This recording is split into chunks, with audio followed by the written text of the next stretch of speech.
Hello guys, आज हम देख रहे हैं इम्पॉर्टेंट रूल्स ऑफ नाउन। ये आपके 9, 10th, 11th, 12th और कॉम्पिटिटिव एग्ज़ाम के पर्पज़ से बहुत इंपॉर्टेंट है।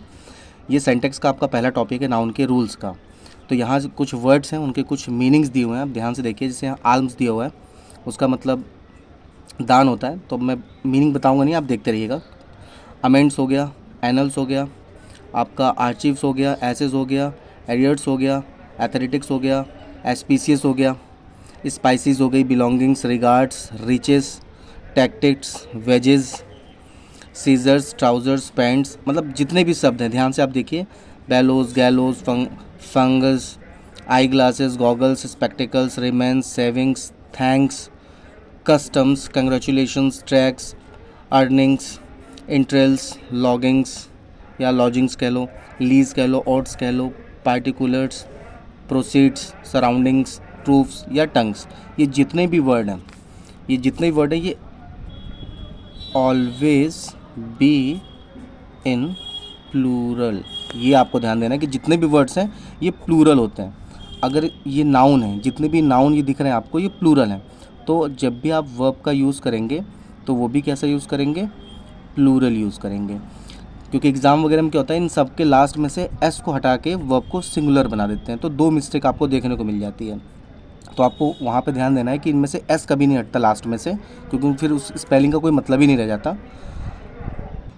तो एग्ज़ाम्पल है दोस्तों कि alm was giving to the beggars. अब यहाँ पे आपको देखो, ये नाउन है आपका, ये आपका वर्ब है, ये आपका मेन वर्ब है, पैसिव वॉइस चल रहा है। अब यहाँ पे गलती क्या मिल रही है कि आल्म। मैंने अभी बताया कि आपको यही याद रखना है कि इसमें से एस कभी ड्रॉप नहीं होगा, आल्म्स होना चाहिए।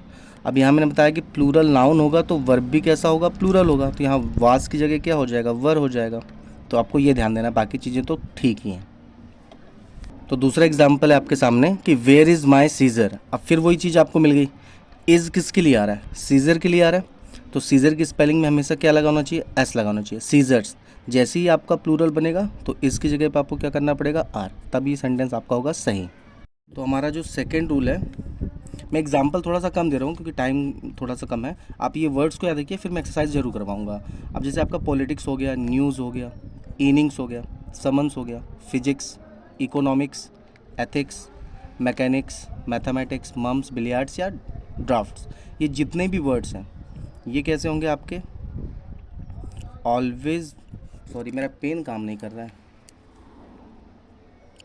Always be in singular. अब ये कैसे नाउन है? जो हमेशा आपके सिंगुलर होंगे। जब नाउन सिंगुलर होगा तो वर्ब भी कैसा होगा? सिंगुलर ही होगा। तो आपको क्या ध्यान देना है कि जब भी ये वर्ड्स आएंगे तो उनके साथ जब भी कोई वर्ब आएगा वो सिंगुलर आएगा, और इनकी स्पेलिंग से भी आप एस को रिमूव नहीं कर सकते हो। तो एग्जाम्पल है कि economic is a good subject. फिर वही चीज़ आ गई, इकोनॉमिक में कभी भी क्या नहीं हटाना चाहिए? एस। अब यहाँ हो जाएगा इकोनॉमिक्स। इस तो अपनी जगह बिल्कुल सही है। तो ये आपका पहला एग्जाम्पल था। तो एग्जाम्पल सेकेंड है, no news are good news. फिर वही आ गया आपका कि news, news always be in singular form. तो यहाँ पर आर आपका क्या हो जाएगा? गलत, इज़। तो ये कॉमन सी चीज़ें हैं जो आपके बोर्ड के पर्पज़ से या नॉर्मल लाइफ में या कॉम्पिटिटिव एग्ज़ाम में तो काम आने ही आनी है। तो गाइज़ अगला रूल है, आप परेशान मत होइएगा, मैं एग्जाम्पल थोड़ा कम दे रहा हूँ क्योंकि आपको ये वर्ड्स इंपॉर्टेंट है। एग्जाम्पल आप 100, 50, 200 बहुत सारे बना सकते हैं, लेकिन ये वर्ड्स आपको याद रखते हैं, इसीलिए वर्ड्स पे फोकस करिए। एग्जाम्पल तो फिर प्रैक्टिस सेट में आएगा ही। तो कैटल्स की बात कर लें, क्लर्जी की बात कर लें, इन्फेंट्री की, पोल्ट्री की, पीजेंट्री की, जेंट्री की, पुलिस की, पब्लिक की। अब यहाँ जो क्लर्जी है, तो आपने एस एस टी टेंथ में देखा होगा, क्लर्जी मतलब जो होते थे वो फ्रेंच रेवोल्यूशन में वो सभ्य उच्च वर्ग के लोग होते थे। इन्फेंट्री जो आपका होता है वो आपका कहलाता है जो पैदल सेना होती है, उसको कहते हैं। पोल्ट्री तो जानती हो, पोल्ट्री फार्म, मुर्गा पालन, मुर्गों का समूह। पीजेंट्री जनता, किसान जो होती हैं उनकी किसान जनता कह सकते हो। जेंट्री मतलब सभी लोग, पुलिस से तो सब वाकिफ़ हैं। और पब्लिक, ये चीज़ें दिखने में आपको कैसी लगती हैं? सिंगुलर लगते हैं, लेकिन होती कैसी हैं? प्लूरल, क्योंकि ये सब जो हैं ये आपके कलेक्टिव नाउन के अंतर्गत आते हैं। और कलेक्टिव नाउन हमेशा होता कैसा है? प्लूरल होता है। तो गलती कहाँ मिलने वाली है आपको? वर्ब में, क्योंकि इनके साथ वर्ब कैसा यूज़ होगा? जनरली तो प्लूरल होगा, लेकिन एग्ज़ाम के पर्पज़ में देखो क्या आएगा, तो वो वर्ब प्लूरल की जगह सिंगुलर आएगा। तो आपको इस पर फोकस करना है।